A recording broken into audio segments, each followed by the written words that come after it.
दोस्तों, श्री कृष्ण भारतीय संस्कृति के ऐसे आधार हैं जिन्होंने दो अतिवादी बिंदुओं को साथ में लाने, जीने और संभाव से स्वीकार करने का दृष्टिकोण प्रतिपादित किया है।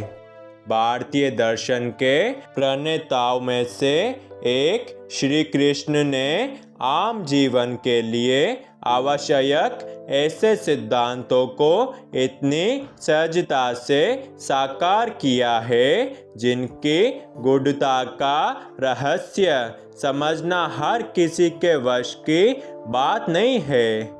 संभवत यही कारण है कि श्री कृष्ण ने स्वयं व्यक्ति के रूप में अवतार लेकर आम आदमी के जीवन को जिया, ताकि जीवन के गूढ़ रहस्यों को सामान्य व्यक्ति भी सरलतम रूप से समझ सके। दोस्तों, श्री कृष्ण और अर्जुन की मित्रता से हर कोई परिचित है। हालांकि यह मित्रता बराबरी की नहीं थी। अर्जुन सदैव ही श्री कृष्ण को अपना स्वामी, भगवान और पथ प्रदर्शक मानते थे और उनसे जीवन के हर अवसर पर मार्गदर्शन लेना नहीं भूलते थे। एक तरह से उन्होंने अपने जीवन की डोर श्री कृष्ण को सौंप दी थी। महाभारत युद्ध के बाद एक दिन दोनों बैठकर जीवन दर्शन पर बातचीत कर रहे थे। इसी समय अर्जुन ने कहा, हे वासुदेव, संसार में हर कोई सुख की कामना करता है और जीवन पर्यंत उसकी प्राप्ति के लिए प्रयास भी करता है। फिर क्यों दुख जीवन में प्रवेश करता है? दुख रूपी भावना के निर्माण का अर्थ ही क्या है? क्यों इसकी सृष्टि की गई है? यदि दुख होता ही नहीं तो जीवन कितना आसान हो जाता।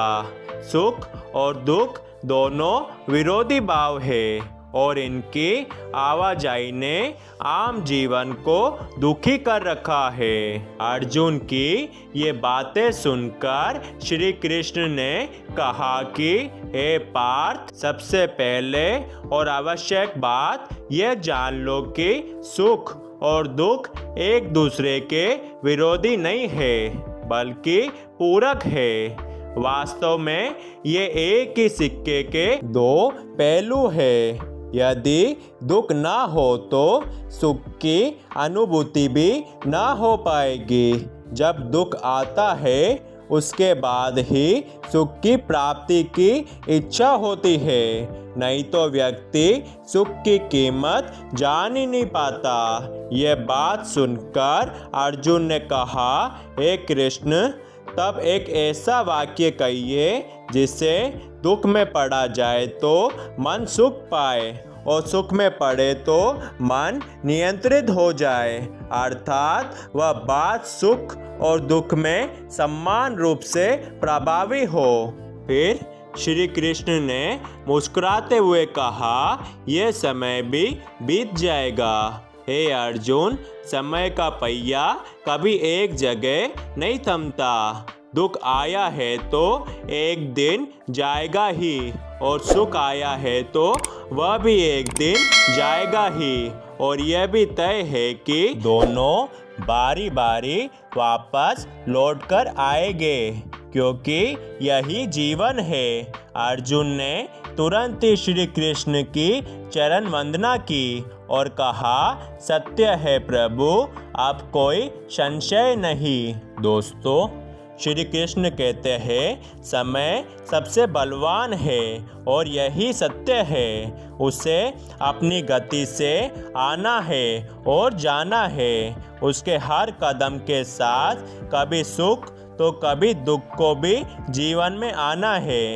इन दोनों के आने से व्यक्ति को घबराना नहीं चाहिए, क्योंकि समय कब एक सा रुका है। जब भी निराश हो, यही मन को समझाए कि यह समय भी बीत जाएगा।